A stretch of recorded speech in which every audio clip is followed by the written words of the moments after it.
Wests Tigers fans, the boys, we're back in the studio to celebrate a win. Let's do it. Another episode of the WestsLife Podcast.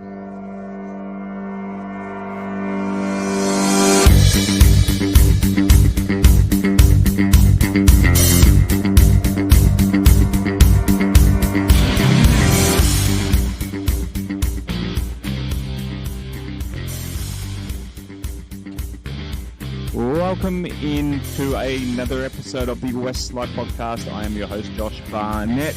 As always, we are coming, well, not always, we weren't last week, but we are back in the iChoice studio, and we've got our special guest from iChoice in a minute. But first, let's plug our socials at WestsLife Pod on Instagram and Twitter, and on those, you'll find a link to iChoice, as well as our other sponsors, Mobile Corp and Chase Bet, and every single thing that we do, including our YouTube channel. Shouts to all the regulars rolling in. Wow, seen who we got. Riff coming in from the States. We've got Shane, Chris, Nathan, Joseph, Alafachi, Grace. Hey, we've got a girl. We've got a girl for the start of the show. Good on you, Grace.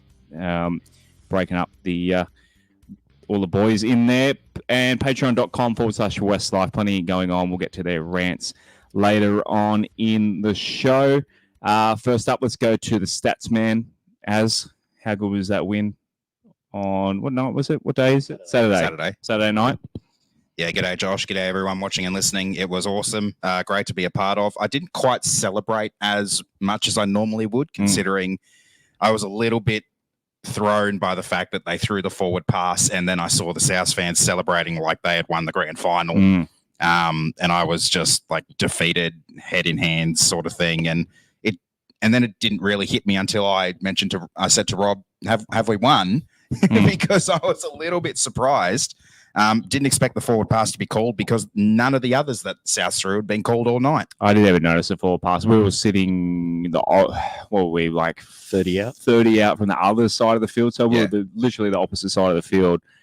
And yeah, when that happened, I did the same thing. I did head in hands. And it wasn't until Rob said forward pass, I'm like, oh yeah, sure it was. And sure enough, yeah. I think we have do we have a favourite referee now, Rob? No. I won't go that far. That's good. That's going to take some doing, I think. I mean, do we have a favourite referee to begin with? I'm going to go Belinda Clark. I'm going to lay with Belinda Clark, friend of the show. Maybe. Was she a referee? Wasn't our referee on Saturday night? Belinda Sharp. What did I say? Belinda Clark. Who's Belinda Clark? Wasn't she a famous cricketer? Yeah. Ex-player of some sort. Yeah, female cricketer. Legendary Australian cricketer. Belinda. All the Belindas. Belindas are all friends of the show. Yeah. It wasn't a faux pas. It was just wrong sporting Belinda. There you go. Right, a special guest tonight. We have Jason from iChoice. Well, this is his beautiful, I was going to say studio. It's like a studio, but this is where you, of course, run your business, iChoice. And, of course, you're a long-time Tigers fan. Jace, welcome to your first time on the WestsLife Podcast. Thank you very much. What a pleasure to be here. This is quite a beautiful building. We have an office here in Strathfield. This is our showpiece. We also have a little office in Woollahra and a little place in the Gold Coast as well. But this boardroom is fantastic, I think. So I've brought out some of my Tigers memorabilia, including a signed football here that I found in my garage that I haven't touched since 1982. And it's got all the signatures on there. It's quite amazing. So as a background, my dad kind of started our family's fascination with the Tigers when in 1973 he was the full-time cellarman at Balmain Leagues Club. He spent 20 years doing that. The last 3 or 4 years of that, I was actually a bartender there. In 1988, my first year uni, I was there. 1989, 1990, and 1991. If any of you were up there in the Stripes nightclub watching the grand final in 88 and 89, was it? You were experiencing those hard times with me, but I was the one behind the bar, and you had a choice between Foster's and Tui's New. Look, around that time, I was actually playing for. I had big plans to play for the Tigers, but it didn't work out. I had some injuries. I wasn't that great anyway, and was in the Army Reserve, so wasn't really that committed. But I did have some games in Balmain United and Leichhardt Wanderers. I've become good friends with Wayne Pearce. We do seminars together. He introduced his son Mitchell to me, so I'm kind of getting back in there. And we settled another loan for a first grader today, but not from the Tigers. So I can't mention that one. What team? Can you tell us what team? No, I don't think I should. It's probably Confidential. It's got to be the Roosters. But look, we look after here everyone in finance. I don't want to bore you with too much of that now. I love the whole thing of finance and footy because I have a lot to share with you for those of you just starting out trying to get into the market, or for those of you very seasoned investors. But I think today we'll just keep it at this. Hopefully I'll just have 1 or 2 minutes with you every Tuesday night. Is that the regular Sure, thing? yeah. Now We'll it's give- just, Come on, tell us what you can do for it. Like, just give us a little bit of, Well, you're here now. Like, well, I will say right now, for those of you with lending over $2 million and under 70% LVR, we're getting absolutely smashing rates. That's a home It's not loan me. rate of 5.9%, investment at 6.15, and even investment only at 6.4. That's absolutely market leading. Before the rate rises that we've had in the last 2 years, we've had 4.25% rate rises. So those rates back in the good old day would have been 1.65, 1.8, and like 2.1 or something. So they're heavily market leading. Loans have to be lodged by the middle of September, and that's major banks rates. You're the stats man of the home loans. Well, I don't normally talk about interest rates. I normally talk about discretionary funds and self-managed super and how to structure things to be more tax efficient and asset protection. I never talk about rates, but this is the first time in a couple of years that one bank has just, in an attempt to fatten up their balance sheet prior to October 1, has just come out with this amazing rate. Cool. So that's all I'll say about that. Like I say, Tony, if your lending's not quite at 2 million, we might not get far off those rates. Okay. But just to let you know, my number 9743 0000, and there's me, and I've got 4 people helping me, and we'd love to hear from you. Beautiful. Back to the footy, I think. Good on you, back to the Jason. footy. Good on you, Jace. Let's get into. Oh, of course, we're going to shout out our beloved long-time sponsor, Mobile Corp, as well. If my notes will just open for me. So Mobile Corp, proud sponsor of the WestsLife Podcast, business in its early days, a major sponsor of the Balmain Tigers for all your business IT needs, from cloud-based telephony, security, desktop support, or anything Microsoft. Reach out to Mobile Corp through their website, mobilecorp.com.au. Mention you're a listener of the WestsLife Podcast. Okay. Well, is there an alarm? Hopefully that's not coming through. No, it's not coming through. It's okay. Righto, let's get into the game on Saturday night. So 18-16, the boys obviously just holding on, as we mentioned before.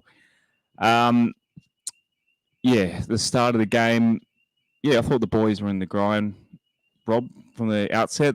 You could tell, because it's at the point of the season where I wouldn't say forgive them for giving up at this point, but the boys definitely look like they came out to play.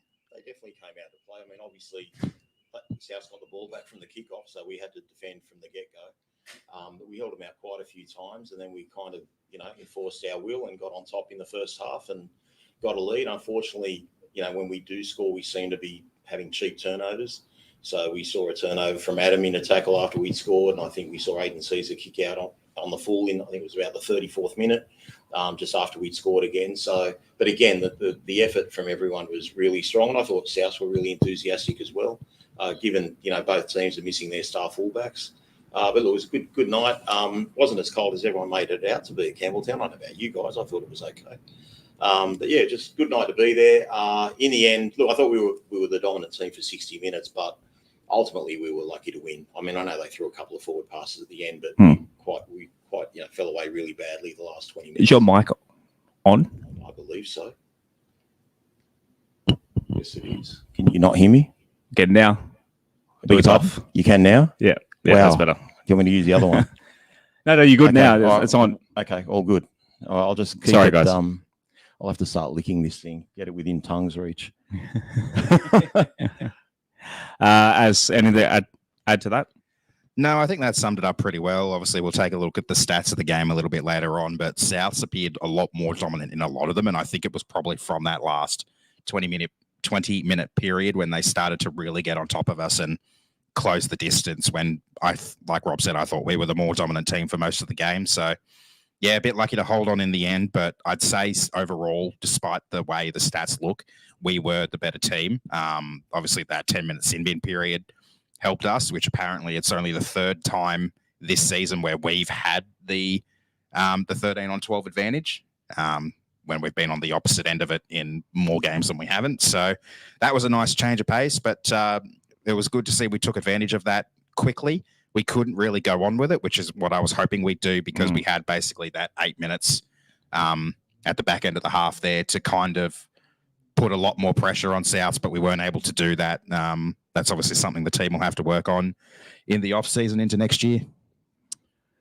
Righto, let's go into the player ratings, and we'll talk more about the game as we go through those. So ratings for Benji, it's very towards the right. Lots of 7s, lots of 8s, lots of 9s.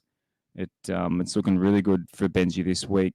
Rob, look, I don't want to throw you under a bus, but you've been quite critical and questioning Benji quite a lot this year. What are your thoughts on this one? Look, anytime we win, I mean, we can't be too critical.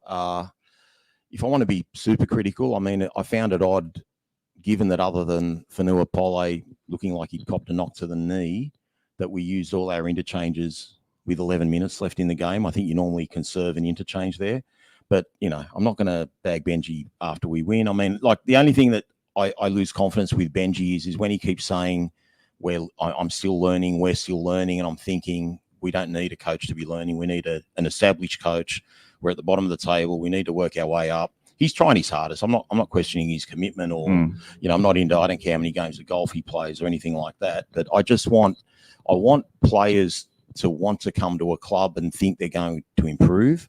And Benji needs to show that, you know, he can cover all those 1%ers in a game. And look, I'll tell you now, if I want to bag a team for their coaching, I'm going to bag South Sydney. You just mentioned the period where we had 13 on 12. They got a scrum, we infringed, and they repacked the scrum. Both times they put 6 players in the scrum, and they only needed to put 5, and basically conceded. Yeah, Brendan said that. They were undermanned in their back line. So you want to be bagging coaches this week. You'll be bagging Ben Hornby. You won't be bagging Benji Marshall. But no, look, we won the game, and I'm just happy for Benji, because it can be a confidence thing. Like you saw how we were early in the year when we beat Cronulla and we beat Para. And I think if we didn't lose Lockie Galvin to suspension, we might have won another game or 2 straight after as well. So maybe we can get some confidence from this. But definitely the way it's appearing to me, we are really trying our utmost to get out of that wooden spoon, where personally I don't care if we're 16th or 17th, but the fact that we're not resting Lockie Galvin, and given that Benji said he should be resting an 18-year-old, et cetera, I think there's a massive drive there to try and get off that spoon. And let's just hope Para don't win a couple of games before we get to that last round and give us no choice but to finish last. Just on Benji's coaching there, how would you compare Benji's coaching this year to Serraldo's last year? Because the Dogs, while they had made the mountain of signings they were still pretty meh last year. Obviously, they're doing a lot better now, and I think they're a bit of a dark horse for the premiership. But in that, I guess, transition period, because I think last year was Serraldo's first year. It was. Yeah. How would you compare Serraldo's first year to Benji's? Again, I'm not bashing Benji, but I feel like this is really his second year. Okay, I feel like last year he was the de facto coach. And remember, he was appointed assistant in the back half of the season before in 2022. So he had a lot of say with the signings. You know, he's the one that, you know, like offloaded Jackson Hastings and said he wanted Caesar and got Sullivan and, you know, like we got Bateman. Like they were all under his watch. So I think the difference is Serraldo has had this last off season to get a lot of players, and he was criticised for getting a lot of what everyone's calling hybrid players, like utility players. But at the end of the day, those hybrid players, they're first graders. Like they're not reserve graders trying to be first graders. They're all first graders, and Serraldo's just made it gel. I think the fact too that court case with Jackson Tapine, I think that's galvanised them. They were pretty awful, Canterbury, during the year. Like when we played them in the infamous Badger game, they were hopeless. Like they just kept getting penalty after penalty after we dropped the ball, and they were legged up into that game. And I feel like that's the only reason they won. And we were still winning at halftime for all the glutton of possession and penalties against us.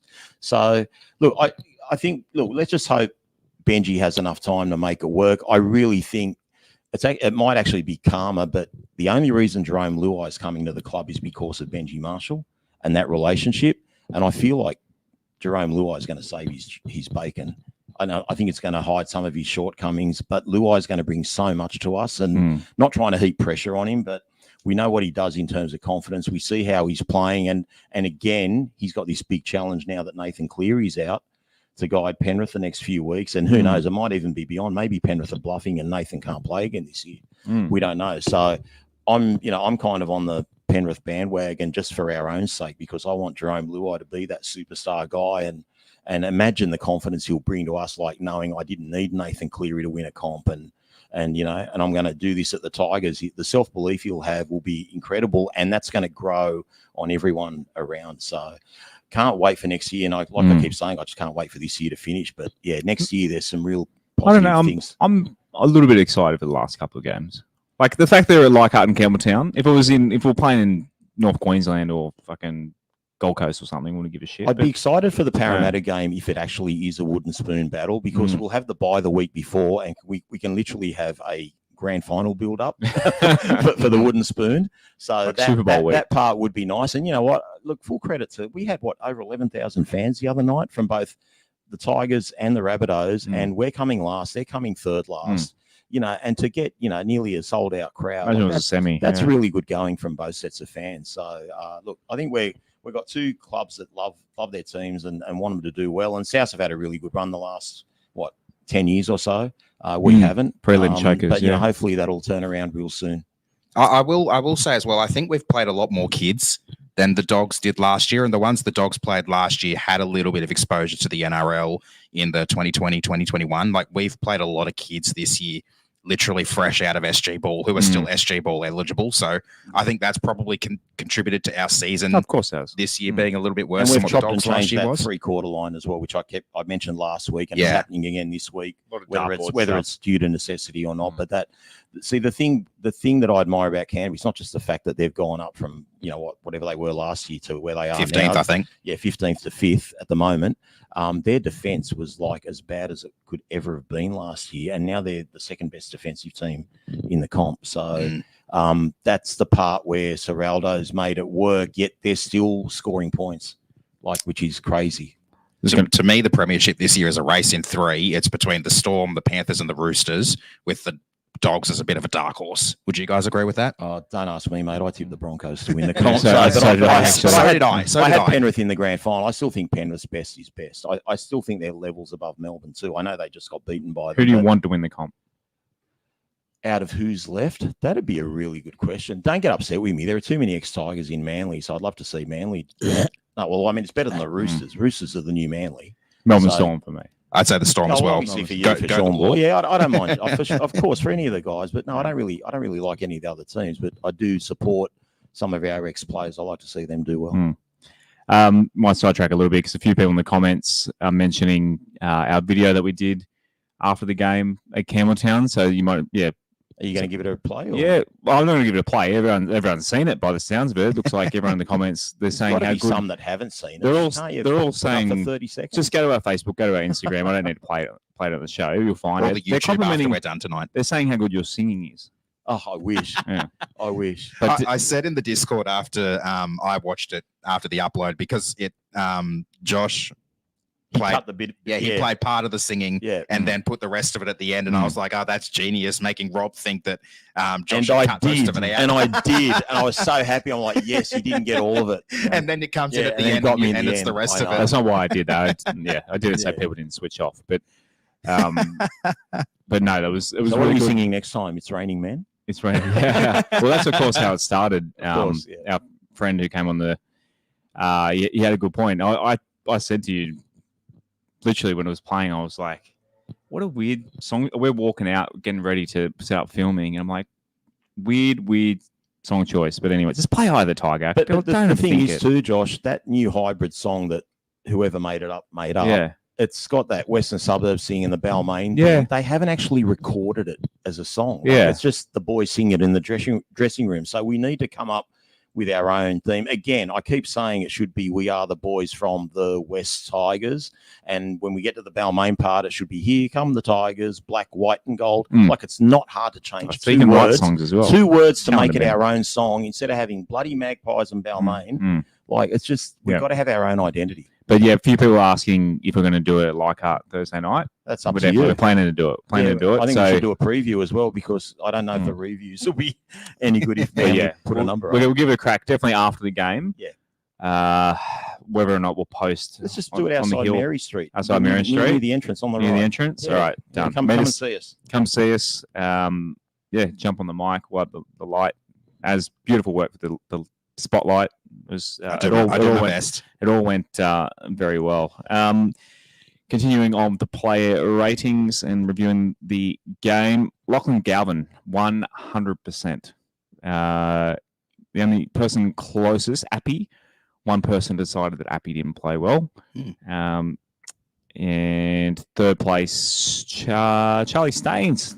Charlie Staines, I'm glad the people are starting to see what I see in the Forbes Ferrari. But yeah, Lachlan Galvin, my God. Like, I'm sick of the whole narrative now because of the whole contract saga with him at the start of the year. All the comments, when we should be just reveling that we've got this kid and we've got him signed up for 2 more years, like half the comments are just, he's going to leave. He's going to go to the Roosters. He's going to go to the Roosters. Like, I hate that as a club we're at that point, because I want this kid. Sign him up for life. Like, sign him up for life. He can join Jareem. We've been hurt before, but I think Richo will get it done. He's signed for another 2 years, but give him a pay rise, make him happy, tell his manager to go fuck himself. But like, we've got to, yeah. Speaking of which, what's up with the reporters at the papers saying that clubs can contact Lachie Galvin's and his management from November 1 this year? When that is factually incorrect, because he cannot be contacted until November 1st next year. But yeah, got to keep this kid. We might need to buy Isaac Moses an apartment at Barangaroo or something. We've got to work out a way to keep this kid. Maybe the guards are strict. Who else we got up there? Luke Lee. He got a nice 88% there. So a lot of high numbers, obviously, when we win. The guys and girls like to vote higher. Fanua Pole, 83% off the bench. So yeah, lots of high numbers. Any players you guys want to pull out off the top of your head that you want to? For me, I'd like to mention Sione Fainu. I thought his stint was outstanding. The footwork he showed, he was always prepared to offload. A couple of times he actually didn't offload when he could have. And normally one I don't give a rap to. I thought Alex Twol's stint was really underrated. I thought he ran the ball hard, made some good tackles. Charlie's not in my points this week, but anyone in the Discord that knows my nickname, I've changed it now to the Charlie Staines fan club. Oh, did you? I did. Yeah, I did, because I just thought that bomb he took when young Mason didn't want to have anything to do with it. I thought that was an outstanding take, and he's given his all, every week. And the last 2 weeks he hasn't had a try put on him on his side of the field. So just love that he gives it all, whether he has a good game or a bad game. So I mean, I think he's a good piece to have. He's not a world beater, but he does his job. Say Mark Leishon in the comments. He said, "I'm a professional songwriter. I sent a song to NRL headquarters. Going to write a Wests Tigers song. Email you guys when I finish. We're going to be backup singers, maybe. Send it to Richo. Send it to Richo. Richo's got to like it. Yeah. But yeah, good on you, Mark. And someone mentioned before Anthony Wiggle, who's in our comments. Anthony's so supportive of us. He's comments tonight. He commented on the video. Oh, he nice. loved it. He was the first comment. Literally uploaded it, and he commented, I reckon, 5 minutes after I uploaded it. He's always liking, commenting, messaging. He's awesome. He was on the show. And it was about 3.5 minutes long, so we must have gotten on to watching that fairly quickly if he commented when he finished watching it. Yeah, don't know. He's up late. Past his bedtime. It was just something different. Just good to get a fan reaction and just, instead of us maybe on every try and week. get Anthony on. He's usually at Leichhardt. I think they're on tour at the moment, though, so I'm not sure if he'll be at the game. But definitely get him on one of those videos. We have had him on. Someone asked to get him on the show. We had him on. I had him on. It was one of your first 5 episodes, I think. It was one of the very first 4 or 5 years ago. Yeah. But definitely try and get him back on. Anthony's always been a great supporter of ours and always helping our algorithm. So, and I mentioned to someone, I forget who it was, but I think it might have been you guys as we were leaving, where I think it might have been 2017, 2018, where we had a song done by Anthony and the rest of the Wiggles. as a bit of a victory song There's that we played for a something- couple of years. Yeah, I think it was something when we played the Bulldogs from memory. I can't remember. Yeah, because We played it. We played it. I think Yeah. for a full season at least. yeah, Maybe at home games anyway. but yeah, good on you, Anthony, if you're listening. But yeah, any other players you guys want to? I'll mention. Who do you think got the most negative votes? I can see now. Oh. Yeah, Adam, is that right? Yeah, you got Yeah. 9. Out of how many responses? Only 16 people had a crack at it, but there was 36 people did the form. So Okay. yeah, but nine waxed. I don't know. Well, why would someone have done that to Adam? I don't think he's. I love Adam, and Yeah. I don't want to knock him. It wasn't his best game. I'll just say that. He's been rested this week. Yeah, he's being rested this week. I don't know if it's from a head knock, as it's been alleged on NRL.com or not. They reckon both Luke and Adam are being rested because they suffered.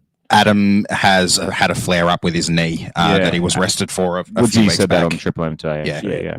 But I mean, we saw like what Adam can do at his best. So I'm happy to just give him a little bit of grace. I know he loves the club and he wants to win.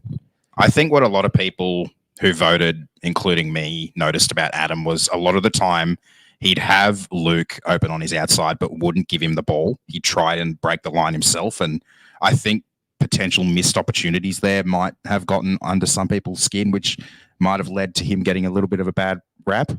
I only saw that once. I know. I saw in it, the I first think, half at there least was 3 one times, chance he maybe. could have given him the ball. Sorry, sidetracking a few comments. Someone mentioned WestsLife merchandise, rugby league merch. I think they're still doing it. If you go to rugby league, I think it's rugbyleaguemerch.com. I gave them permission to do a few things with our logo, and obviously we might do another order of the jerseys. And we'll get our sponsors one on day. it. Yeah, get our new sponsors on it as well. So yeah, but maybe we'll look into taking on some. Definitely need hats. Need some hats or something. But mind a stickers. hat. Handed out some stickers. Gave Kathy a sticker on Saturday night. And so- another surprising one there, Josh, is Aiden Caesar. I thought up until he kicked the ball out on the full, he was one of our best Yeah. players. You got 6 whacks. Are Yeah. you going through the tries tonight by any chance or not? Nah, Okay, nah. Well, if you're not, like our first couple of tries, I know Galvin put those great balls on, but like one pass was from Caesar where Galvin just took a step to his left to beat his man before he received it. Another one was a really quick bat on that Aiden Caesar did. And then our first try, of course, when Appy showed it left and hooked it right, Caesar was about to get clobbed and put a perfect kick in for Charlie Stain. So I gave Caesar 1 point, I think, in my 3-2-1. So yeah, again, we all see it differently, but I know he made a couple of mistakes. He missed a tackle or two, and obviously he had a couple of false penalties for his. Well, Appy missed 10, so Appy missed 11. yeah, 11. Sorry, Appy 11. missed Yeah. Yeah, but those things can be deceiving because Appy misses a couple of tackles where he actually comes back and makes the tackle after he's missed them. And then a lot of times he misses tackles where he's the first guy up there putting pressure on the kicker or the first receiver trying to hurry him up into making a decision. And it can kind of look bad. So, again, if you look at the stats, you think, well, Appy wasn't one of the best players on the field, but I think he was the second best player on the field, or not on the field for the Wests Tigers. I think Cam Murray had 254 meters and 54 tackles. He's an amazing player. He's such a good player. Yeah. So, We'll go into the 3-2-1. Who's your 3-2-1 this week, Roberto? yeah, well, again, it's just like a broken record. Lockie Galvin, 3 points. The kid amazes me. I will put a negative that I know he'll obviously want to work on. His short kicking game definitely needs some work. A couple of those kicks went astray, but again, he's 18. He's happy to take the line on. Some of those passes he put on the other night were unbelievable. I loved what Gus Gould said prior to the game. He's just happy to be going down to any game with Lockie Galvin. He's happy to sort of watch it. He's really excited for that. Appy Coruscant, I think now we can talk about even in his second year, and even though we're probably going to get, back-to-back wooden spoons, Appy Coruscant is up there with Gareth Ellis as our best signing ever. He's that good. Can't compliment him enough. And I gave Aiden Caesar 1 point for the reason I just said earlier. And again, special mention to Charlie Staines, Sione Fainu, Alex Twal, I thought was really good. And even Alex Seyfarth. I know he gets a bad rap for his hot-headed moments, but I saw some of his reactions to good plays and bad plays and what he was doing, and he's actually smarter than he plays, if that makes sense. He's got rugby league IQ. He just doesn't have a temper to control it. If you're watching the screen, Aaron did not give a vote to Dream Buller. I just haven't updated his side of the vote, nor yours as well. How dare you? Yeah, but as yeah, who were yours? Obviously, it wasn't Dream Buller in there, but who were your 3, 2, 1? So I gave my 3 to Lockie. Again, as Rob said, kid is playing with talent and level-headedness, mostly beyond his years. I love watching what he's producing, and I'm looking forward to seeing how that combination continues to grow with Jerome Luai next year, because I think it's probably going to be the best thing for him. I gave my 2. Now, this is where things might get a little bit funky. I gave my 2 to Heath Mason. That's going to get funky. While he didn't have a spectacular game, I liked what he was doing in defense. I also liked what he was doing in attack. He made a lot of good return carries with the ball after a bit of a shaky start, I thought. He had that knockback, and I think that shook his confidence a little bit, and a couple of drops after that. But I think after that, he kind of shook it off and really got back into doing what he's been known to do in the earlier grades. And I gave my 1 to Luke Lalali'i because I thought this was a really good bounce back for Luke.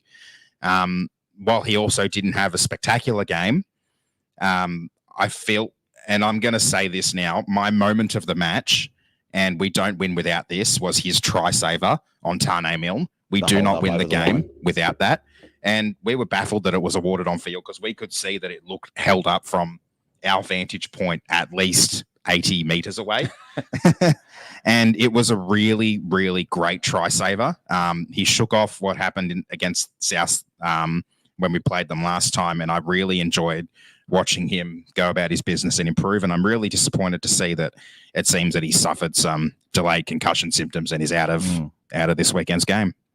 Yeah, I just think, just on Heath Mason, look, he did a lot of good things in the first half, even with those couple of errors. He had one error where he knocked the ball on, and then again that knockback. But that knockback that you're talking about, where he kind of lost his nerve a bit, that was from not attacking the football. And there were a couple of times in the second half that he didn't attack the football. One from the goal line dropout that went over Appy's head, where Cody Walker went up to the halfway line and regathered the ball.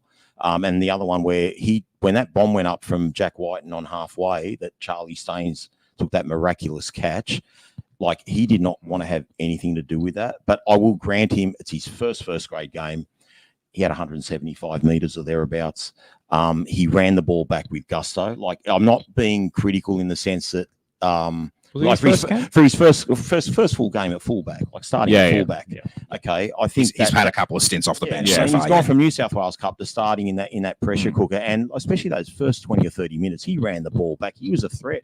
He was actually like getting some momentum into those tackles. So no, he played really well, but like that second half, he undid a lot of his good work, and he needs to learn from that. But he's definitely got to attack those catches and not want to let the ball bounce. But you're right, defensively he was pretty good. His positional play was great. Batted a ball back dead when someone tried to put a grubber kick in the first half. That was almost a try. He did a lot of good things, but I just felt the second half, other than a couple of good runs that he made, one off a Sione Fainu pass, he just kind of didn't attack those high kicks, and he's got to learn to try and catch those on the full. And look, that'll come with time and with confidence, but look, when he gets his act together, he's going to be a great backup for Dream Buller, that's for sure. Maybe I swapped my 2 and 1 around the wrong way, because I had a little bit of a debate to myself about which one do I give the 2 and which one do I give the 1. Yeah, but I had no doubt in my mind that Lockie was getting the 3. It was just a matter of how I split the other 2. Well, if it was on those 2, mate, I would actually give Mason more points than Lauliti, because even though he did some good things, scored a try, made that great tackle, I felt he got caught out on the wing a couple of times.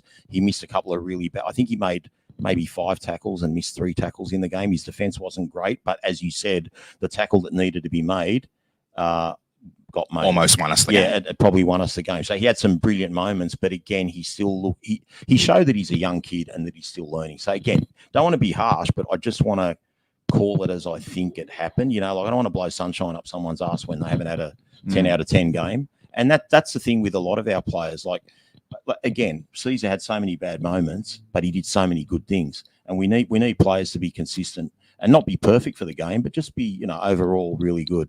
I think back on Heath Mason talking about catching bombs. He probably hasn't played at night a whole lot because he's been playing. Maybe. Well, he's been playing.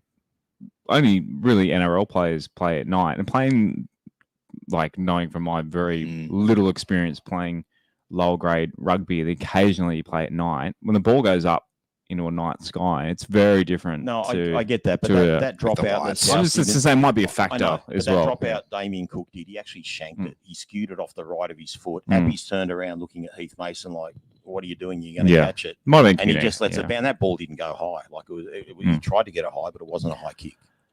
Right. Speaking of high, Statsman, what have you got? So friend of the show, Riff Raff, was on about this in the Discord, and I thought I'd give him some love. And he's in the comments. His favourite player, Alex Seyfarth, also known as Big Red, has run more than 99 or more meters in 6 games this year, and we've won 5 of them. The only one we didn't win was the blowout loss to the Dragons in Wollongong. So give him the ball. So it's a bit of an outlier, but basically, if Big Red runs decent meters, we win games, apparently. So, Benji, if you're listening, fire him up. Fire him up and give him smelling salts or something. Give him a hell of a lot of runs at Leichhardt, and maybe we'll beat Manly. Can I throw you under the bus and ask, were those 99 meters played as second rower or as middle? And why 99 or not? Off the top of my head, I don't remember when I looked at the stat page, but I think it's there's a little bit of a mix because I think some of those games he's come off, a fair chunk of those games he's come off the bench as well. So don't know exactly. So one game was obviously 99 on the dot. I think so. Otherwise, you would have said 100. Yeah, he's 99. I mean, he's 99. It's not 100. You better appreciate that, Riff, by the way. Ask Shane Watson if 99 is worth 100. Thanks for that, stats, man. So stats from the game. 48% possession. So South really racked up. They're obviously late in the game, a lot of that. 52% for the Rabbitohs. 34 of 39 completion rate for us. So not good too bad. completions. Only 78%. 78% is not great. That's 1 out of 5 sets fucked up. So for South, or 4 out of 5. They weren't great. South. They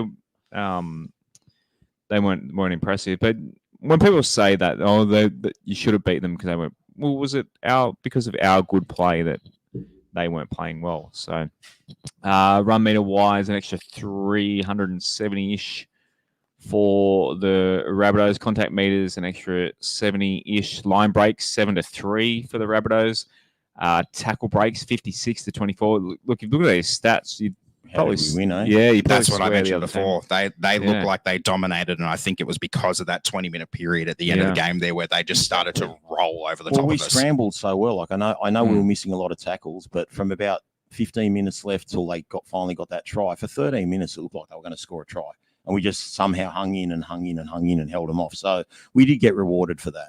Yeah, they got really desperate really quickly, and they started to really try and use the momentum. There were a fair chunk of forward passes thrown in that too, and a lot of them were missed, obviously, except the last one. Yeah, the good one. But I just want you to know, when your head's down and I'm screaming, yes, yes, yes, and honestly why would you wasn't think even South paying have attention. scored when I'm like, cheer, and I'm right next to you as we are now, and I'm like, what the hell, Aaron? I wasn't paying attention. Like I wasn't so either. I had my head in my I was hands. so lost in my own little world because I saw Kaloa Matangi, I think it was, get through off the forward pass. Like I saw the forward pass. I'm like, I didn't notice it was forward. We weren't in a good angle to see it. And then I see the Souths fans in front of me. And by the way, that's one thing that really grinds my gear is why are there Souths fans in the Tigers members area, like the premium members area? Why are there Souths fans up there? Maybe they were invited or something. Possibly. Some sort of Centrelink promotion. But no, I just saw that and I just felt so deflated again. Like it's not the first time I felt deflated this year, but yeah, I just lost in my own little world. And then eventually I kind of picked up on the fact that there was a lot more cheering than there was before. And it sounded like it was more from the Tigers fans around me. And then I looked up and I saw Rob. I'm like, hang on, did we win? Yeah, I was just so baffled. You know, it was funny, like getting home and watching the Fox Sports News and seeing Ben Hornby and David Ferner and that South Sydney box jumping up and down. I saw that too. Thought they won. Someone mentioned that in the comments. And especially Ferner, because obviously Ferner had a bit of bad blood being Oh, assistant yeah. coach with us last year. God, we got some And then his ex-employees. reaction, like, you can see Yeah. you can see through the. It glass. They did reminded me laugh. of They did the, laugh. They did have a bit of a Yeah, laugh. they had a bit of a I know, laugh. but It I don't reminded think me of the Madge celebration in that 2021 game, I think it was, where the Tom Burgess try in extra Yes. time, Brooks, where yeah, Luke Brooks Brooks. went down the other end, and Mm. Madge looked like he was on top of the world, seeing Brooksy go the other way, because obviously, like, he and the rest of us thought that Burgess had knocked it on. Yeah, some South. We had the Cheekham try. Like South Tigers games have come down to the last minute. A Yeah, couple of times. They have yeah. a few times. Adam yeah. Reynolds Nathan field goal Merritt from at the memory. cricket ground once from Yeah. on the acute angle. Greg Inglis field goal as well. Yep. I think the Yep. following year. So Yep. there's a lot of games come down to the clutch, Tigers and South. So luckily, yeah, we got the Chockies in this one. Offload wise, 11-6 for the Rabbitohs. I've done myself a dirty here because I can barely see my own screen. What else we got You get full screen. there? I could, but I don't want to press the wrong button. Defense wise, 91.5%, only 81% tackles made. Like that's not good.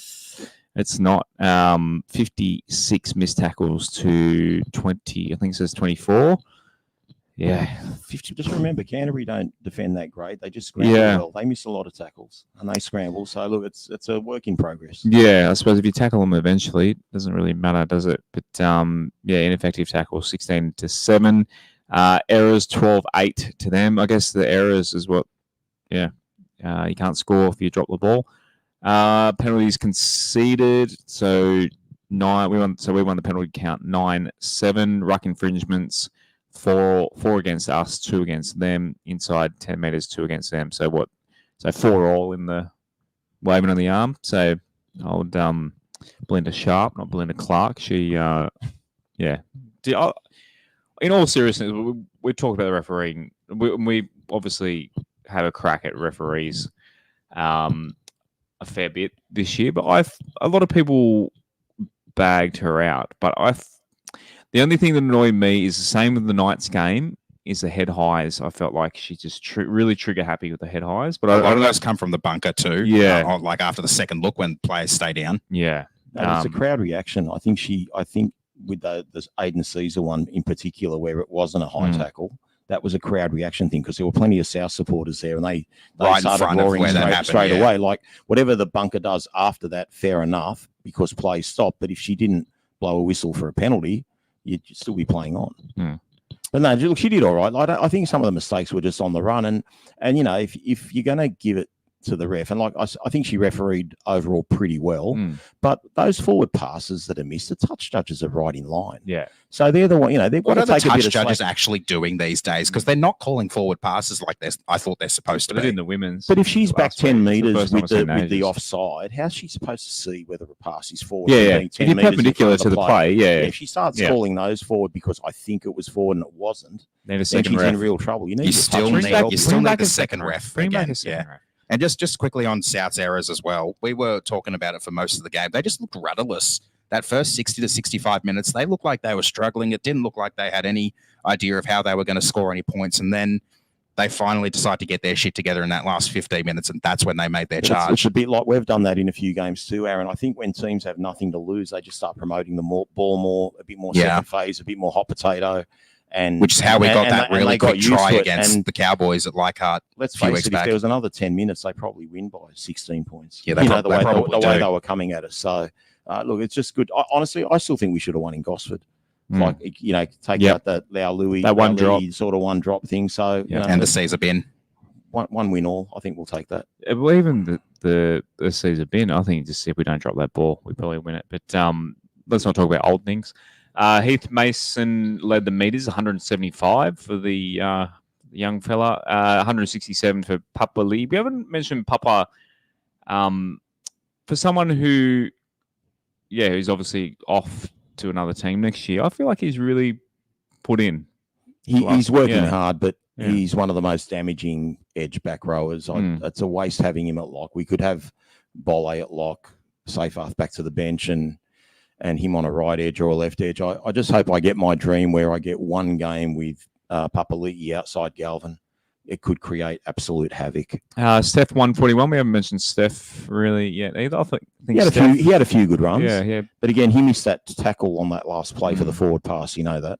Yeah, defensively. Not that it counts, I suppose. Does Yeah. it? That doesn't go in the stats. That one comes off the stat that comes sheet. off the stat sheet. Post contact meters 67 for Papali. Just one line break. Only 3 line breaks for the Wests Tigers in this game. And they were, I think, the try scorers. Yeah, literally 2 generally, shots. And you're- Heath Mason off Sione Fainu's offload in the second half. So if really, you're attacking the line and you you score a try, because that's basically considered a line break. Yeah. Unless it comes off a kick. If it comes off a kick, then it's no line break. Gee, but these if it's- stats are making it look like we should have had Papali'i in the numbers, though. yeah, There's another one, 17 He's ups. been up there the last last few games. And 6 tackle He's breaks. for working Heath. hard. And we've got to That's appreciate it. justifying your numbers there, Aaron. with He could put the Heath. Q on the rack if he wanted to, but he's not. 6 tackle breaks for Heath. 2 offloads for Lockie. Again, Lockie up there in the forwards stats. Big Red, top tackler, 39 and 5. 35 Played well. and 11 miss for Appy. 26 and 8 miss for Samuela. Fainu. That's why Happy wasn't in my votes. Benjamin Marshall press conference. Now, I haven't cut this together, and you guys don't have headphones, so we might. You can play whatever you want to play. And cut Yeah, it if whenever you I want to cut it. play it, it'll it's going to echo through the mic. Oh, so we okay, might. then you'd have to do that. Yeah, we might just skip Benji's presser and just head on. There's nothing much to say in that anyway. Just that Yeah. we're going to win the comp next year, and Yeah. looking forward to having Jerome Luai. And Yep. that's it. That's it. Righto, heading to Thursday night's game, 8:00, playing the Manly Sea Eagles. And as brings up the team list, I'm going to get him to read out the team. Go, Az. So fullback is Heath Mason. Solomon Aliamalo comes onto the wing along with Charlie Staines. Solomon Afatape is in the centres along with the returning Junior Tupou. Lachlan Galvin and Aidan Caesar are the halves. Stefano Utoikamanu and David Clemmer are the props, with Api Coruscant at hooker. Alex Seyfarth and Samuela Fainu are the second rowers, with Isaiah Papali'i at lock. Latu Fainu, Sione Fainu, Fanua Pole and Alex Twal are the bench. Tim Johansson is 18th man. Talon De Silva, Ruben Porter, Josh Felady and Tony Sukar are our reserves. Junior Tupou. I didn't think I'd see him back in the first grade side, Rob. I think he'd be, speaking of players also moving on, I thought, but he's back. He's back, and not only is he back, he's back in the centres. So that'll be a new left centre wing combination with Alamalo. So Have we I had think the same 2 to 5 this year? I feel like we 2 did. or 3 games, maybe. I feel like we did only when we played Canberra and then backed up to the loss against the Roosters. But I honestly think if you go back the last 11 games, we've had 10 different number 2 to 5. And if it hasn't been number 2 to 5, as I said, 1 week Charlie played left wing. Can't remember which week it was, but most weeks he plays right wing. But yeah, look, Junior 2, obviously. So Adam's dropped and Luke's got a head knock. For me, like a big change is that bench, Latu Fainu getting the 14 ahead of Talon De Silva. I think that's probably a better move. At least he can cover hooker and halves should anything go wrong. Pretty solid team. But yeah, that left edge is going to be a bit of a worry, marking Garrick and Jason Saab this week. Yeah, 3 Fainus for the first. I think the South game's the only time. Yes. Yeah, hat trick for Fainus. So that was the first time. This is the second. And Sione scored, I think, in that one. Sione did. Yeah, score. He did off a So, kick. Was he first try scorer for us? No, that was in the second half.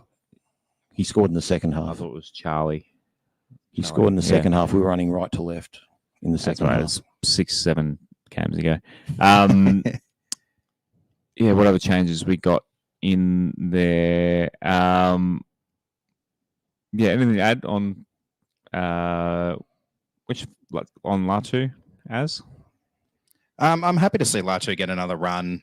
He hasn't obviously got the game time this year due to a lot of niggling injuries and just being young, and the club taking a bit of a cautious approach with how they rehabbed him.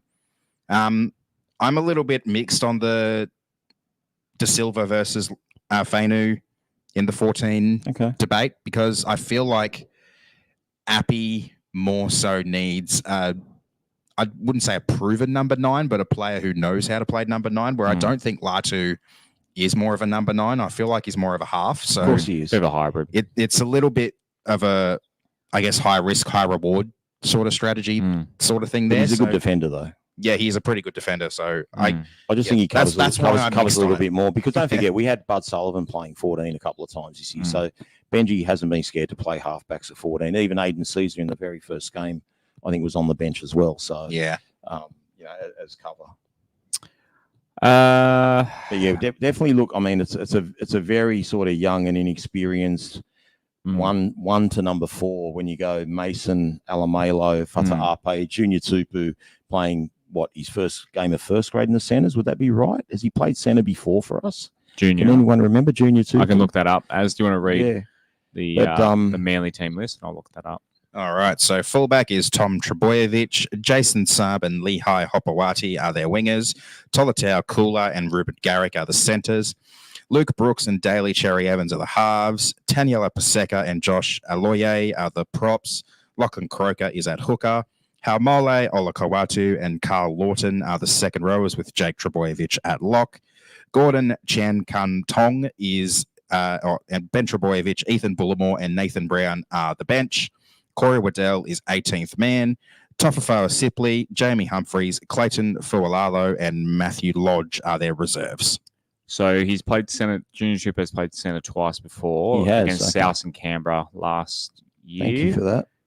When we lost to South at Tamworth, he was in the centres. Stafford Toll, the other centre, Noffa and Charlie Staines, the wingers. And then Raiders. Was that the one in Canberra? When it lost in Canberra late last year. Noffa and Staines on the wings. Stafford Toll, yes, the same before there. So he got 2 games there. And Staines went off, so he would have moved to the wing probably in that game as well. If he started in the centres, he would have moved to the wing. Following week, Kepaoa went to the centres and he went to the wing. So there you go. A few stats on Junior Tupu before he heads off to the Dolphins. The Finns. Finns, yeah, Dolphins. Yeah, Rob, obviously the obvious ones with the Manly Sea Eagles. Yeah, Turbo at the back, Cherry Evans. They're just the machine, aren't they? If Tommy Turbo's playing, Manly can beat anyone. Yeah, they're the 2 men most likely. Plenty of ex-Tigers in that team, but one that we won't see is Tom Talau. Yep. Who's replaced by Cooler. Coward. But again, look, when I look at these teams, guys, and call me biased if you want, I don't think they've got anything over us in the pack, and I actually think our bench is slightly better. Aaron Woods is in the squad too, by the way. Yeah, he could have played. I just think our bench and forward pack are really good. I just think they've got us in the 3-quarter line. Like, they really have us in the 3-quarter line. So I think we just have to put scoreboard pressure on them early, get ahead. Hopefully they can sort of fumble around and make some mistakes, because all they need, Manly, is a good 10 or 15 minutes, and this game will be over. So we really have to just watch. If we defend how we defended our wings last week, we're in serious trouble. So again, I just think this back line's red hot. They've got so much speed. They're big and fast. They've got us for pace, literally in every position, from probably maybe not Charlie Staines on Hopewadi, but the other 4 players.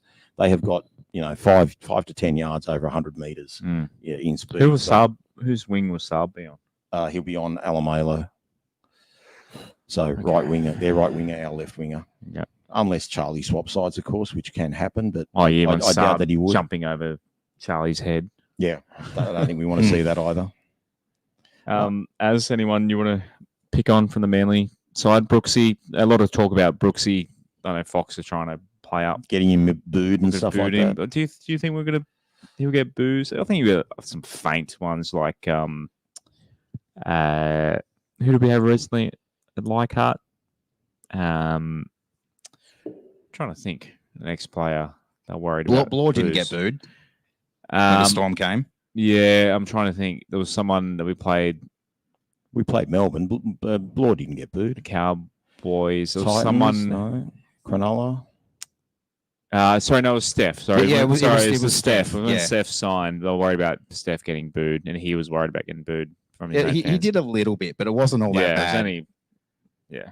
I mean, just before I get onto Brooksy, where I'm concerned in their forwards is Haumole Olakau'atu. Obviously, he's their danger man in the forwards, and he's going to be running hard at whichever half is on his side of the field. So whoever our forwards are on the same side of the field are going to have to do a really good job of protecting that half when they have the ball, because Haumole is going to be lining them the fuck up, and I think that's probably the only position in the forwards where they really have the edge over us. And on Brooksy and Daly for a moment, they will constantly be feeding the ball to their centres and wingers, and we are going to have to make sure we're marking up really well, because otherwise they will put points on us for fun, and it will get very ugly very quickly. As for Brooksy, I said in the Discord earlier today, the Leichhardt faithful is a little bit of a different beast, and I'm expecting maybe not necessarily booing, but definitely heckling.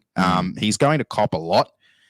And he probably have a lot of family and friends there too, because he's from Putney down the road. It's all going to be part of the game though, and obviously he's playing well. Manly are almost locked into the finals. I'm pretty sure they will be locked into the finals if they beat us. So there's a storyline there. So he's going to be heckled at the very least, maybe booed, but that's really all I'll say about that. Just realised there's 3 brothers in one team, 3 brothers in the other. I wonder how often that's happened. Wow. 3 brothers against 3 brothers. This could probably be the first time for that. Yeah, I'm trying to think what other triple brothers. The Mortimers? The Mortimers and the Hughes, actually, there were 2 sets of brothers of 3 in the same team. 2. So 3 Hugheses and 3 Mortimers in the Canterbury teams of the late 70s. Yeah. I'm trying to think with 3. Gary, Graham and Mark Hughes. What other triple brothers? The Burgess. We've had 3 Burgeye. We've had 4 Burgeye. Yeah, so would the 3 Burgeye ever have played 3, I guess, the Turbo? No, because Ben might not have been around long enough. Yeah, Ben really only came in 2021, I think, and then there was the first time Manly played all 3 of the brothers in the same starting side together was against us last year. Yeah, I'm trying to think what other 3 brothers, because it's obviously very, very rare. What other triple? I'm trying to think other triple. You've been around I can't think longer. Yeah, can't think there you go. It's instead of all the hyping up Brooksy and what he's going to do to the Tigers this weekend, why not talk about a trio of brothers on both sides and make something up out of that? Yeah. The Turbine. Come on, media, get onto that. Not just that. The Turbine, the Fainus came from Manly. So, they've got a bit to prove there as well. Yeah. A few stats from the last game. I saw Joseph Alafaci mentioned before. He said he heard a stat. My brother messaged me this today that we've never lost to Manly at Leichhardt. That's actually false. We've lost them twice. Yeah, 2003, 2008. I looked up this stat today. The last 5 times I think we have. But yeah, early in the 2000s, we did lose to them twice. But yeah, we beat them at Leichhardt in 2019. We beat them there in 2017, 2016, 2014. 2019, I think that was round 1, and it might have been a bit wet that night too.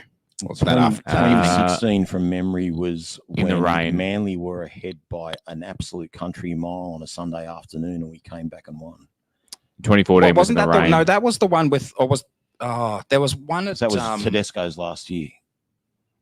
16, wasn't it? Or was that 17? Oh, that was 17. That was 17 then. 2014, they wore these, our replica, our jerseys, the jersey that our jerseys are based off. 18 or 16, there was some sort of insane offer put down in the far corner, I think.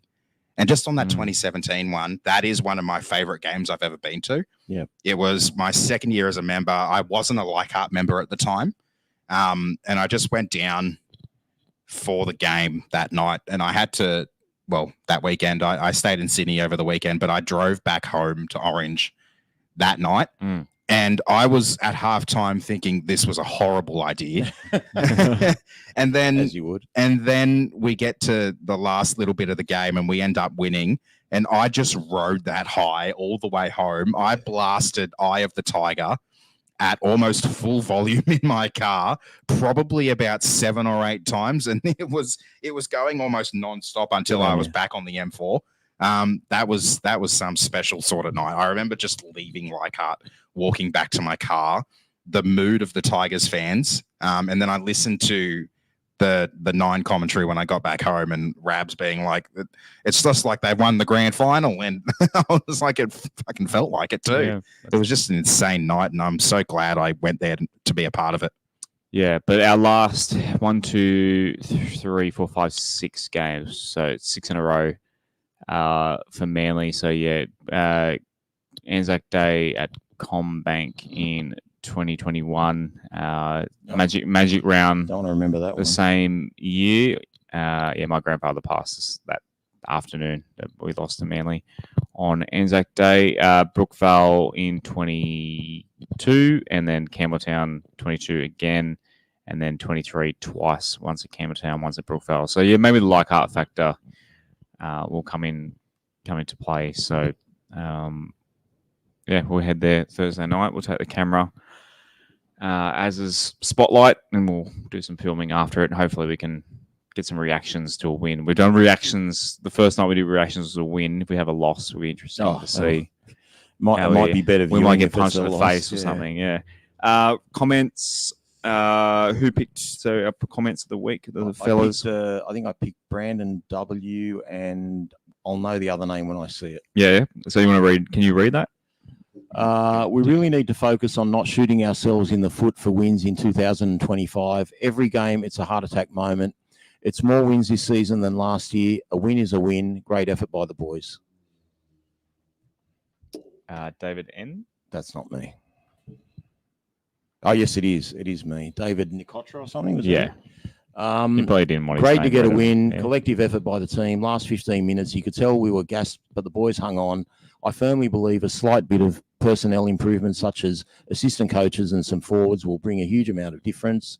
Forwards that can bend the line, but also ensure we are defensively sound. I love Dewey at centre and can't wait to see him there with a full preseason of training in that position. Finally, throw the bank book at Lockie Galvin. I haven't felt this much excitement about a Tigers player since Benji played. Up the Tigers, love the potty. It seriously made me feel closer to the club in a weird way. Would love to call in and talk all things Tigers with you. I should mention, guys, someone very close to me who's as passionate as I've ever seen a Tigers supporter said to me today over the phone, if Lockie Galvin leaves the Tigers, he will refuse to follow rugby league. Yeah. So I think that's going to have an effect on a lot of our fans. So I just hope we can do something. Just thinking most excitement since Benji. He's amazing. Obviously, Tedesco is probably the one that pops up, but I don't think Teddy. Obviously, his first grade game, he did his ACL, so we had to wait another year. We did to see him again. But Lachlan Galvin, he might be right there because Lachlan Galvin didn't take long. It's the same feeling for me with Galvin and Tedesco. When Tedesco signed with Canberra for those 5 minutes, I deactivated Facebook. I didn't want to talk to anyone on football or anything. I was just absolutely devastated. And then when what year was that? 14, I'd say. Was it 14 or 15? Was it 12 he did his ACL? 12, 13. No, 12. 12. 12 he did his ACL. But I think Grant May was the CEO at the time, and it looked like we'd lost him. And because Brooks debuted. And then I think Robbie Farah talked him into staying at the club. And I think everyone forgets how fast James Tedesco was. Like prior to changing his running action to preserve his body, he was the fastest thing, on a footy field. But Josh Adokar came along. But then the last probably 5 or 6 years, even though he's been a brilliant player, he's never showed that same speed that he used to have. Chris Lawrence was the same. Teddy, who chose Teddy? Bunnies lost to the future of the NRL, but seriously, we won that game on pure heart and played for the jersey. Yeah, Teddy. I think that's the future of the NRL is why I included that one, because that is so true. Considering all the kids we've played and the kids we have in the future to come, I think they really are the future of the NRL. And if we can keep them, they will lead this club to great things. I think, Aaron, it's a credit to the team when the way Josh read out all those stats and we got smoked in most of them, yet we still won. That's what a good team does. Like, we're not a good team. Effort and determination. Yeah, we're not there yet, but good teams win when they're not playing that well. And we didn't play that well, but we scrambled and scrambled. We kept South to 16 points and we got the win. So, good on us for a change. And Frankie?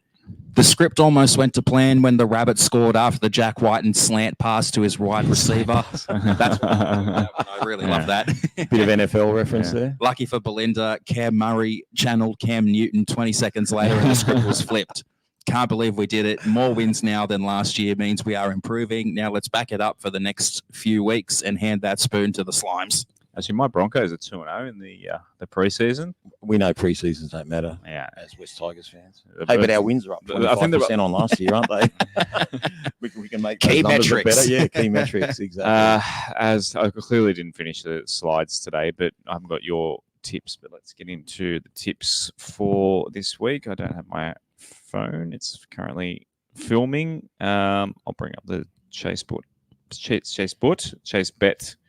app. If you're going to have a bet, go to westtigers.com.au and click the purple button, join up to the Chase Bets and say that we sent you righto, first game. What is it? We are the first game, aren't we? We are the first game, of course. So I'm a coward this week. I just can't. Like last week. Yeah. We all were. We're happy to be wrong. Happy to be wrong. I'm always happy if tipping the Tiger or tipping against the Tigers costs me a perfect round because I'd much rather us get the win than my. I should put $100 on Manly. If our backs can hold their backs, we're in it. But I don't know if we can. Warriors and Doggies. So Warriors $2.55. Outsiders. They're at home, but they've got Wade Egan back. And Sean Johnson's last farewell. Yeah. I mean, it's still hard. Doggies are playing well, but again, Doggies are travelling. They've gone up to North Queensland and now to New Zealand. They've, might not be as easy as we think. Yep. I mean, you got to go Dogs, eh? I mean, not that I tip it with confidence. Yeah. I've gone the Dogs as well. I think they're just on a little bit too much of a roll right now. I think it was the Dolphins they're playing, was it? Last week. Oh, no, the Warriors they're playing. Is it the Warriors or the Dolphins? Warriors. They played Dolphins last week. Oh, that's right. Okay. So I've gone them over the Warriors. Just quickly, Sean Johnson obviously retiring at the end of the year. The Warriors are naming the stadium after him for the week, which I think is a really classy touch. So as much as I would love to see Sean Johnson get the win at Sean Johnson Stadium this weekend, I think the Dogs, with the momentum they've got, I hope I get that tip wrong. A little bit too strong. Fuck the Dogs. Sean Johnson. Yeah, I feel like he's a player. Like I can't think off the top of my head he's ever been in trouble off the field. He seems like a genuine clean skin, good guy, good ambassador for rugby league. So congratulations to him on a great career, and obviously him and Benji playing for the Kiwis. I almost supported the Kiwis like around if Benji was in it. So him and Benji obviously had a bit of a combo. They won a World Cup final together, didn't they? Yeah, they won. Yeah, won famously when Slater threw the ball back in and Benji scored. I actually cheer for New Zealand. I'm a dinky die proud Aussie, but kind of like the Americans cheering for Serbia in the Olympics, I guess. But Brisbane Broncos heavy favourites against the Parramatta Eels. Come on, Broncos, put 100 on them. Yeah, so I've gone with my heart here and tipped the Broncos because I want Parramatta to lose. But given Parramatta's form against Penrith a couple of weeks ago and the fact that Reece Walsh is out, this is a very winnable game for Parramatta. So Broncos, pull your fucking fingers out and beat these guys, please. What's the for and against difference at the moment? It's 76 or 70 something. But if we and Para don't win any more games between now and round 27, we will be on equal points with them at the end of next round. So that becomes irrelevant if Para don't win. Yeah. So we need Brisbane to win badly. Spoon bowl. It's going to be so good. I've also got the Broncos, mainly because it's at home. Like you said, Rob, they're playing fairly well. I think there's just something about the Penrith matchup that they really like. Yeah, I agree with that. I do think, though, that the Broncos, they are still fighting for their season. They are hanging by a thread, and I think there could be one team that makes it into the top 8 on 12-12. Yeah. So the teams that are on 12 losses currently are the only teams that still have a chance. So I'm backing the Broncos to be desperate and to pull this one off. Who will Paragon next week? Hope you're right. Dragons at Combank. And the Dragons, if they win this week, they will still be in the top 8. But if they lose this week to the Sharks, they will be fighting for their season next week. So they'll be desperate too. So Dragons. both of those matchups, the fact that Para have 2 absolutely desperate teams to make the finals, they won't let up. So hopefully that works in our favour and Para cop 2 losses. Yeah, just the Broncos are leaking too many points for me. That's the issue, but I hope they get up. Raiders are heavy outsiders against the reigning champs Penrith Panthers. No Cleary, obviously. I think we've all Luai back into the 7 again. Yeah, so go Jerome. Yep, Penrith for me. Yeah, Penrith for me as well. Melbourne Storm, $1.17, heavy favourites. The Finns, $5 outsiders in Melbourne. Yeah, pretty. I mean, the Finns can score points, but I still go Melbourne. Yeah, they didn't look that good. The second half was pretty shit against the Dogs. Last week, Rabbitohs outsiders against the Knights. Again, the Rabbitohs, their season's done, so you can't go past the Knights. But it is at is it Homebush, this one, I assume? Yeah, I think Cody he's Walker's out as well, so I think that's a big out for South. Well, he didn't do much on Saturday night. The Knights are one of those teams on 12 losses, so they are one of the teams that could potentially still make it, but they're for and against. They've got something to play for. Really bad side, so I'm backing the Knights because I think they have a lot more to play for, obviously, and I think they might have what it takes, especially with Cody out. Titans are at home. Titans are they shot in the ladder? Yeah, they are. They're pretty shot. They've lost. They've lost 13, so they are out of the race. Chooks are in the top. Chooks in the top. Chooks are third. They're equal points with the Sharks in 4th. Yeah. And the last thing they want to do is give the Bulldogs a chance to catch up to them. Obviously, the Roosters for and against is way better than the Dogs. The Sharks is a decent bit better than the Dogs as well, but neither of those 2 teams can afford to slip up because the Dogs are right on their heel and sniffing top 4. And then probably the game of the round, you could argue Sharkies, Dragons, the Southern Sydney Shire Derby. Close enough. Shire Derby. Shire Derby. Battle of the Beaches. Oh, no, that's is Manly, Cogger isn't it? part of the Shire? I'll claim it. Yeah. It's not. You're right, it's not. Is that Battle of the Beaches or is that Sharks and They Eagles? go down to Wollongong now. Battle of the Beaches would be Bondi, Manly, wouldn't it? Yeah, probably. Yeah. I mean, Cronulla's a great beach. So. It'd be Manly and Cronulla, Battle of the Beaches. Well, Penrith's got a beach now. Do they? Yeah. A pretty dodgy one from what I heard. A lagoon. I've gone Dragons. This one. I've gone the upset. I think it's just more I want this them. This is a hard game to pick too. Braden Trindle's back this Yeah. week, which should make a difference. But you're right, Cronulla weren't impressive last week. And the Dragons, given they were missing 3 players, they did quite well. And they've got a lot to play for. So should be a cracking game. Is this Gong or Cogger? I think it's Cogra. I will check. The Sharks are one of the streakier. It just says Win Stadium. I don't know which one that Yeah, that's means. the Gong. That's the Gong, is it? Okay. Yeah, so the Sharks at the moment are a really streaky team. Like, look at what they did 2 weeks ago against the Titans up on the Gold Coast. They killed them. absolutely murdered them. And then they come out and dish up what they did last week, and it's just really confusing. And they were honestly lucky to get the win last week. I think the Knights probably should have won that game. Watching the replay of the second half because I couldn't watch that because I was on my way to Campbelltown. So, yeah, this is a tricky one. I'm backing the Dragons. I think they have a lot more to play for right now. They are fighting for their survival to stay inside the top 8 and keep at bay the teams that are below them. The Sharks, I still think, are slipping. That's why I said earlier, I think the premiership race is a race in 3. And I didn't include the Sharks in that with the Dogs as the dark horse. I think the Sharks have a legitimate chance of falling outside the top 4 here. And the Dogs are ready to pounce if they do. Dogs, nice. Rob Shadamis, have you got anything for us? If you're going to have a bet this week, like I said, westtigers.com.au. Sign up to Chase Bet. Send them a little way too early in the week. Think about your choices. Gambling help 1-800-858-858. The ponies should be hot. Spring Carnival not far away, is it? Not far away. Yeah.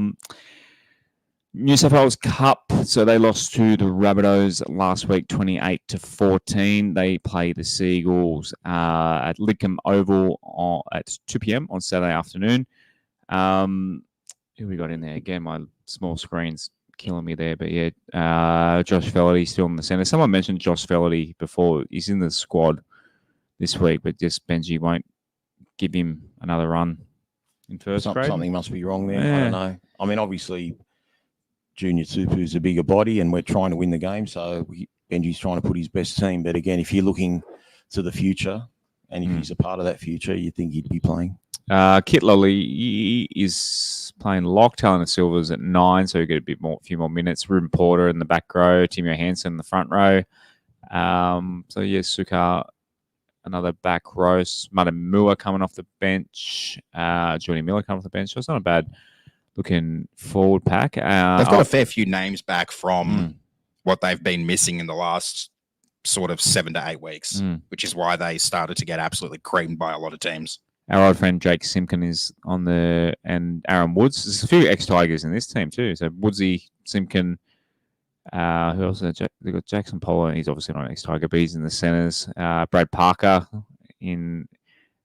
still at, he hasn't played first. I feel like he hasn't played first grade for a while. He hasn't played first grade all year. He He didn't even go to Vegas with the team at the start of the year. Yeah, right.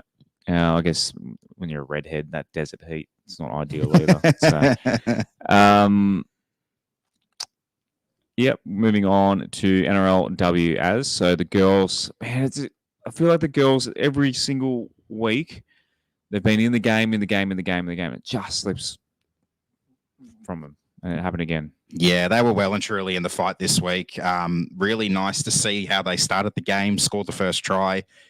Potentially could have been taken off us, like they had one taken off us in the similar vein against the Raiders in week 1. But I really liked what I saw from the girls. They didn't give up the fight. Obviously, we were missing a fair chunk of ability there with no Kezi for the rest of the year. Massive loss. But the girls who came into the team, I thought stepped up quite well. A lot of good showings. There were some unfortunate instances. Tess Staines getting tackled over the sideline by one of their try scorers. It was Monique Donovan, I think, tackled Tess over the sideline off that scrum in the second half. I just thought we let a few opportunities slip. Couldn't quite capitalize and keep the pressure on them. A few silly last tackle options that just didn't look like the right idea. And kicking game was pretty. Yeah, and then obviously the Eels and Rachel Pearson basically guided the team to what was a very handy try to win the game in the fairly late stages. So this week, friend of the show, Tess Staines, just been dropped to Cup in this one. Surprising. I thought she ran the ball really well. I thought she had some really good hit-ups, but I don't know. That's what Noddy decided to do. But they're playing on Sunday at Leichhardt. So the Harvey Norman girls and the NRLW girls doubleheader at Leichhardt on Sunday afternoon. And the boys, Flegg and Cup, are at Lidcombe on Saturday afternoon. So a full weekend of footy. Who's your 3-2-1 for the girls this week, Az? So I gave my 3 to Sarah Tokatuki. She played 3 stints. I was sitting right behind the Tigers bench. She came off after 17 or 18 minutes, went back on about 10 minutes later, then played into the second half, and then came off again maybe about 10 minutes into the second half, and then came on for the last 12 to 15 minutes or so. And every single one of her stints was solid. It was tough runs, hard carries, solid defense, a couple of half line breaks, and really great leadership performance, which is why she was one of our marquee signings at the start of our existence. I gave my 2 to Rakea Horn. I think I gave her my 2 last week as well. Really strong carries out of trouble. A lot of half decent half line breaks as well. Really kept the Parramatta defense guessing, especially the first 1 or 2 runs after a kick return. Just really solid game from her again. And Christian Pio got my 1 point. I thought she had a really good game as well. Has really come into her own a little bit last couple of weeks. Had a really solid debut season for us last year. But like Sarah, because she's the other front rower, really did a lot of hard work to try and keep the team in it or try to keep the momentum rolling in the early stages. And then tried to get the momentum back with some really good hard runs in the late stages when she came on for her second stint. So, Slay Patty said in the comments, we've got NRLW in the lower grades category. I should rename it to other grades, maybe. Yeah, it's Or just make NRLW its own separate category, maybe. Yeah, that's a lot of work. Yeah, Rakea Horn, obviously Kezzy App's out for the season. Rakea Horn's on 4, so she's if she can snare a couple of more points, she might get our NRLW 5 games to go. Player of the still 5 to go, is there? Okay, plenty of time. Plenty of time. 5 to go.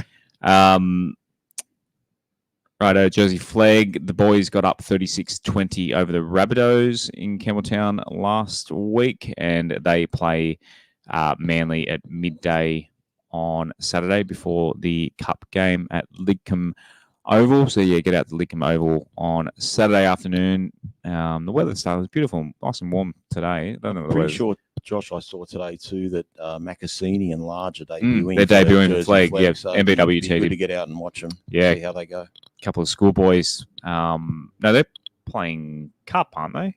Is it Cup? Or No, sorry. It's Flag. Sorry, Yeah, Cup. Flag. So the Cup SG Ball winger Max Tautua. I don't know that one. Yeah. He's been playing. So he's from SG Ball. He's playing for Cup on the wing. And then you're right. Jersey Flag. There's 2 schoolboys playing Flag this week. So yeah, definitely big refs on them. Yeah, plenty to to watch with the Cup kid, not Cup kids, Flag kids coming through as well. Harvey Norman women's, they lost by that was last week, field goal. Did they won? Yeah, they won against the Eels. They got their first win of the season against the Eels. This was last night at the New South Wales Rugby League Centre of Excellence. Yeah, I forgot it was on. I'm just pulling it up now. I think it might have been a 12-10. I saw Buller and win. Dream the photo in the background. Yeah, Buller. Yeah. It's a weird. You got to watch from behind the you when you go there. It's like you got to watch behind from. You can't actually physically go into the ground. You got to watch behind a metal fence on a hill. Yeah. So those girls got their first win of the season, 12-10. They got a draw earlier in the year as well, so they're on 3 points now, which is 1 point behind a couple of teams, I think. Our try scorers were Patricia Rakadroka and Luciana Laumanu Leatawa. Ellie Barnett, 2 out of 2 conversions, and the difference was a misconversion from Parramatta. So obviously, really good effort by our girls to get the win there. That will give them a little bit of confidence and a little bit of momentum heading into a game at Leichhardt this weekend, which will be exciting for them as well to play at one of the Tigers' suburban grounds at 11:30 on Sunday. And just while we're on the girls, our changes for the NRLW team. So Tiana Lee Thorne is onto the wing for Tess Staines on debut. We made a signing today, apparently, Montana Clifford, who has come into the second row to replace Cheyenne McGlone. Jessica Kennedy is out of the side, and Ebony Pryor has joined the bench, and Emily Curtin is in the reserves and could play her first game of NRLW for the year as well. So we seem to be getting a few troops back in the meantime while we've lost a few others. While you got your phone there, John Bailey asked on Facebook, the Flag boys, where are they on the table? The Flag boys, I know they were somewhere in the middle. 5 or 6-ish, 70. They are 8th. Okay, and it's a top. I think it's a top 6. Yeah. 6 is 1 point ahead, and that's a 24-game season. So every team has 2 games to go. 2 games, yeah. I think. Actually, let me just double check that. Super chats. We've got 3 super chats. 2 to go. Shouts to the fellas super chatting us tonight. Baxter Van Vote. What a name. Great name, Baxter. Bark twice if you're in Milwaukee. Firstly, thanks as for, you said it's $8. Firstly, thanks as for posting the card. Secondly, please discuss why Buller is the best player you've ever seen and why he's the next immortal. Baxter's Dream Buller fan club. Or Dream Buller I am single on Discord. Right. Yeah, that's the one. Good on you, Baxter. Gussie, good on you, Gussie. Gussie's back. We haven't seen Gussie in the live comments for a minute. He sent us $5 to say the post-game interviews were epic. How did you get Jamie Drury to do the interviewing?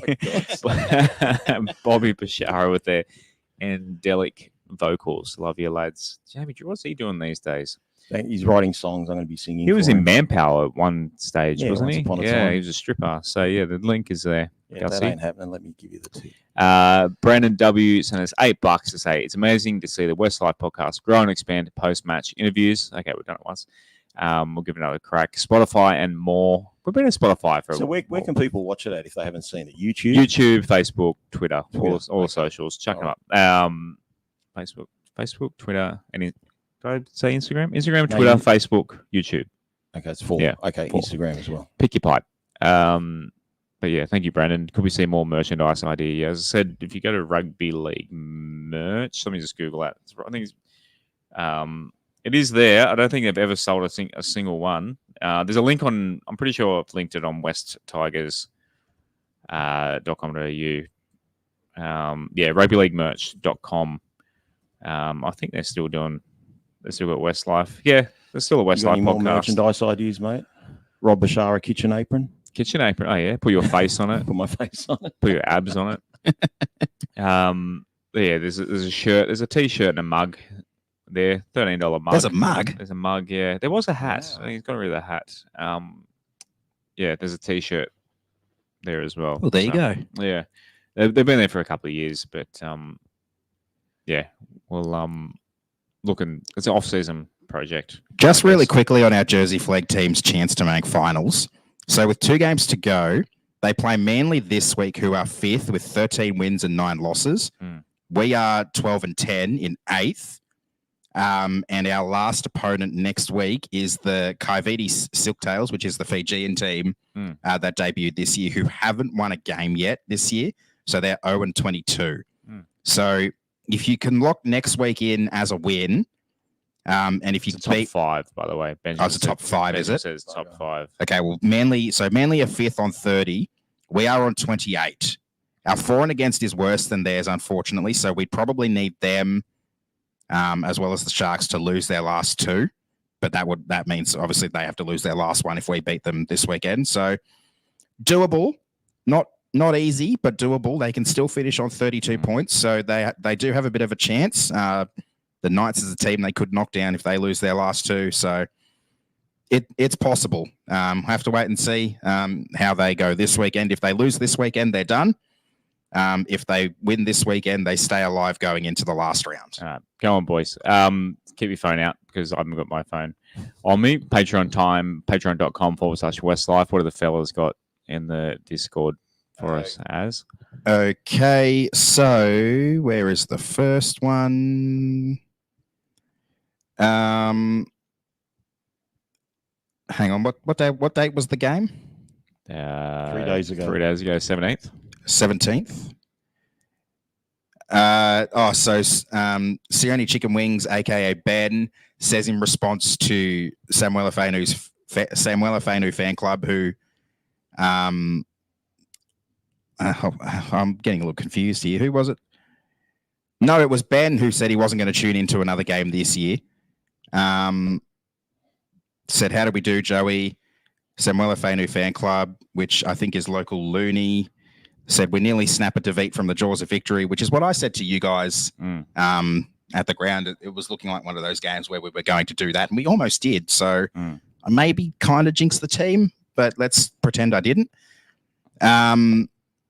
Salty Steve Lob City resident, a.k.a. Salty Steve.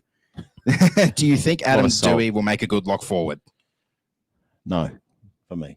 I don't know about you guys. What about you, Josh? Yeah, I think defensively. Defensively, I think is the struggle there. Santa's the main hope now.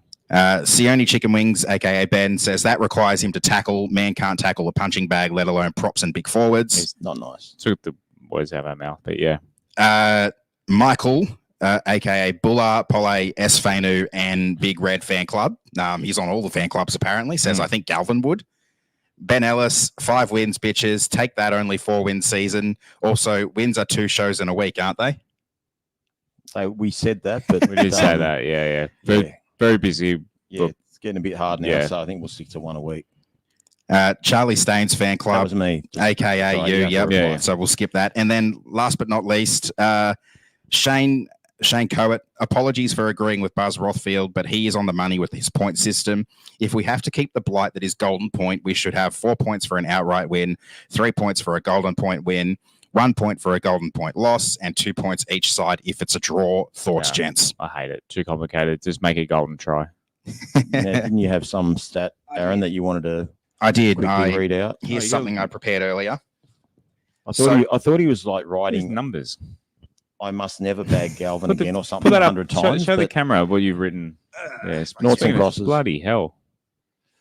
Is that readable? Hang on. Let that me should be close enough. don't bring it up.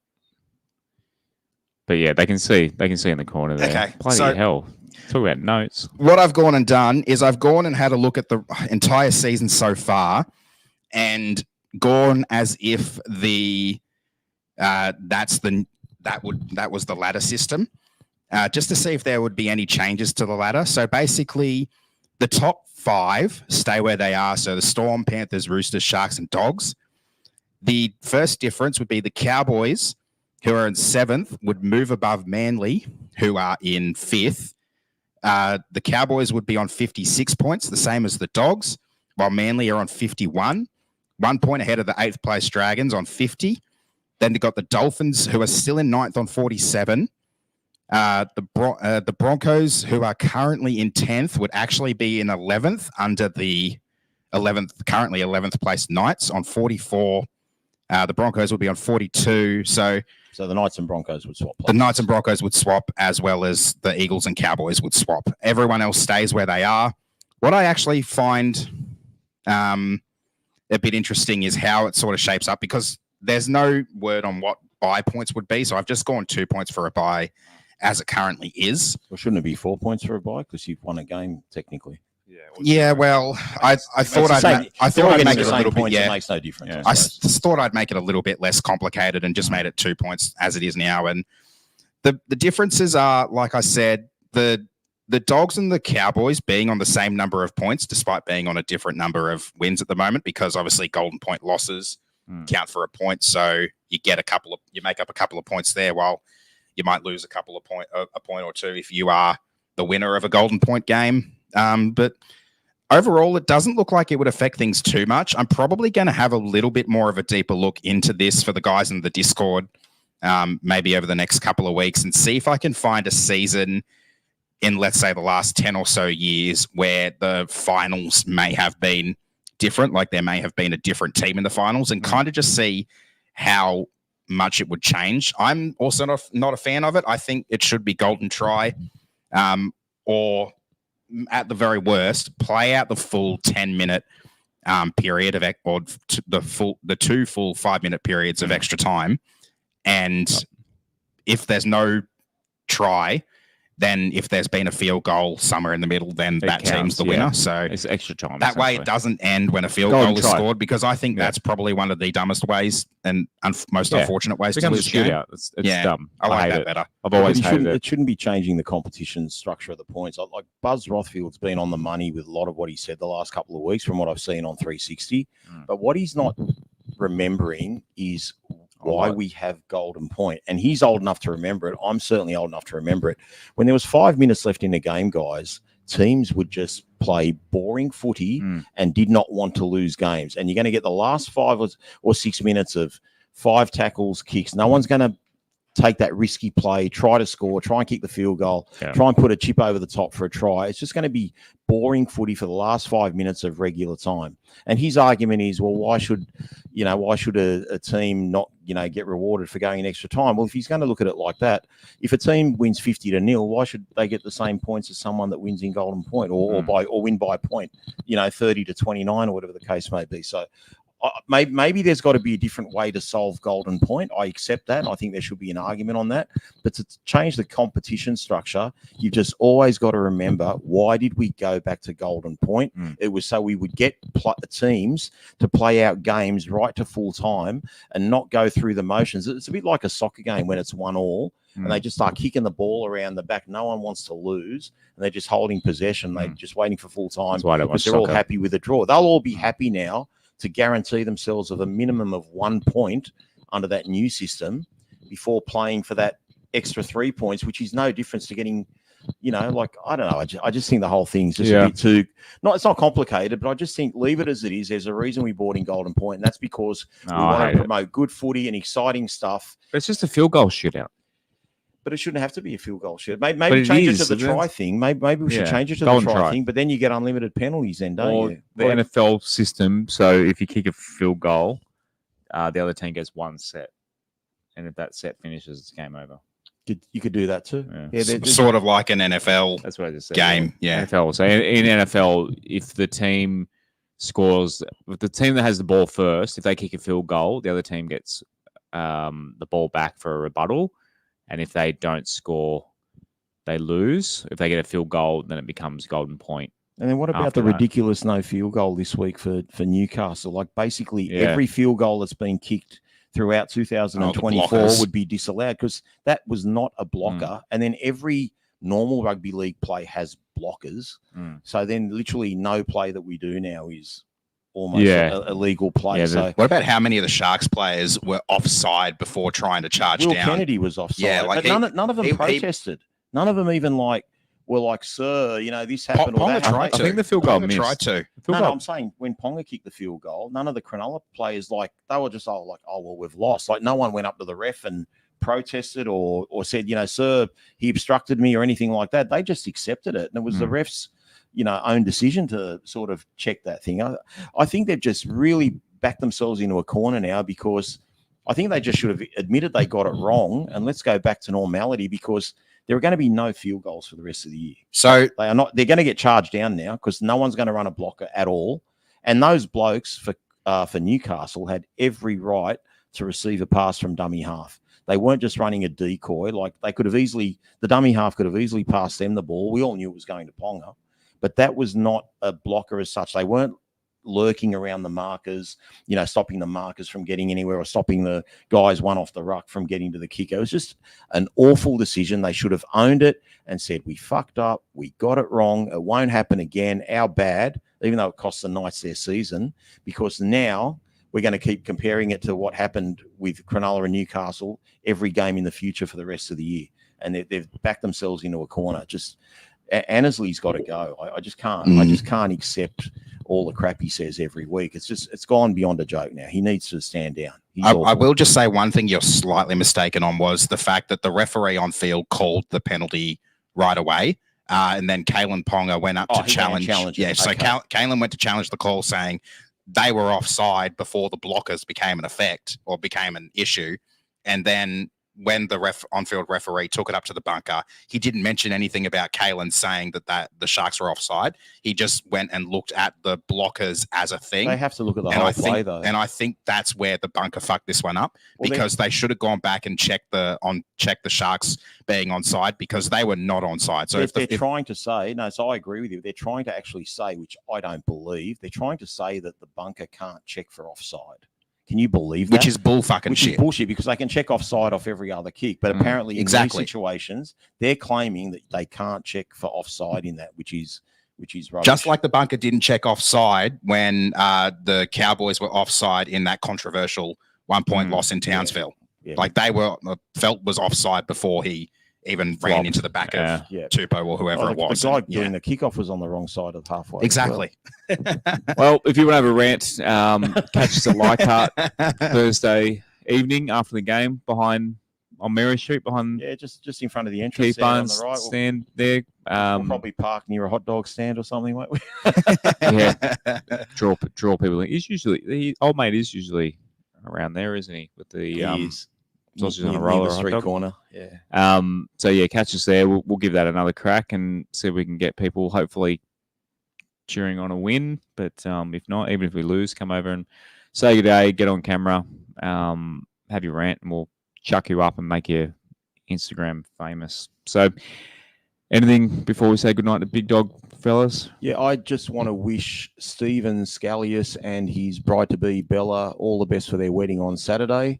We will see you there and we will have a great time with you. Looking forward to a big celebration. Going to Steve and Bella? Yeah, I'm looking forward to this game. I do hope we get the win. Unfortunately, I don't think we will. I'm just being a little bit pessimistic there, but it just seems like it's going to be a really tough one to win with, I think, Manly and their chance to basically wrap up their spot in the finals and how good a media story that would be. I think we're going to struggle a little bit in this one because Manly are going to have a burning fire. But I am looking forward to having someone for you two gentlemen to meet. So that should be nice. Here we go. Bring the date. Bring the date We along. could be doing another shout out for a wedding down the track. I reckon. We've had this. We were supposed to go to the last Leichhardt game together, but that fell through due to COVID. But As an over. this time we're trying again. As an over, I love it. I love it. All right, everyone. We'll see you Thursday night, and we'll at the footy if you're heading out to Leichhardt, and then see us again Tuesday night, hopefully to celebrate another win. Thank you to everyone that joined us in the comments tonight. Love yous all, and everyone listening back on the audio on wherever you listen to or watching. As well, as always, boys, go the Tigers. Go the Tigers. Go the Tigers. Thanks for listening to another episode of the WestsLife Podcast. Please follow us at WestsLife Pod on Instagram and Twitter, and facebook.com/WestsLifePod. You can also support and take part in the show at patreon.com/WestsLife, and give us a subscribe on YouTube and turn notifications on. We'll see you again next time on another episode of the WestsLife Podcast.